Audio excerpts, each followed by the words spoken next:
Ben H, vous avez annulé vos projets du week-end ? Écoutez Anne, c'est pas dans mes habitudes de me plaindre, de chercher à polémiquer. Je sais qu'on est une émission de bonne humeur et donc, oui c'est le cas de le dire, pour bien faire passer le message dans la bonne humeur, je vous propose une fois n'est pas coutume de vous exprimer mon sentiment d'aujourd'hui avec une petite charade rigolote et ludique. N'hésitez surtout pas à jouer à voix haute. Mon premier est le produit de la vache. Le lait. Mon second s'attache au sapin. Les boules. Et enfin, mon ex avait une attention particulière pour mon tout. Vous avez trouvé, bravo, c'est ça ce matin, j'ai les boules. Je vous explique leur présence, vous l'avez vécu comme moi cette semaine, il a fait extrêmement chaud, le genre de température folle qui nous valent des reportages de fond dans les journaux télé. Madame, vous pouvez nous dire 2 mots sur la canicule qui frappe le pays ? Bah, il fait très chaud. Merci madame, on a tous vu ce genre de reportage à la télé, reportage de fond. Et moi, quand on parle de canicule, j'ai 2 réflexes, appeler ma grand-mère et trouver une piscine. Oui, je me suis encore une fois inquiété pour ma petite mamie, elle a survécu à 2 mois de Covid, ça serait dommage qu'elle ne survive pas à 3 jours de soleil.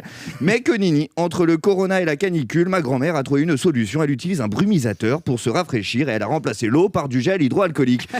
Pas con me direz-vous, mais ne t'avise pas d'allumer une cigarette à côté d'elle au risque de sérieusement avancer la date de l'incinération. Et puis certains diront que du coup elle sent un peu l'alcool, mamie. D'autres qui la connaissent vraiment répondront que pas plus qu'avant. Bisous mamie qui nous écoute en prenant l'apéro. Bref, la Mamie grand-mère... Josette, elle s'appelle. Mamie Jo, Josiane. Bref, la grand-mère étant je l'embrasse. La grand-mère étant en sécurité, me voilà donc en quête d'une piscine pour faire face à cette canicule. Et vous le savez ici, je suis un intarissable romantique.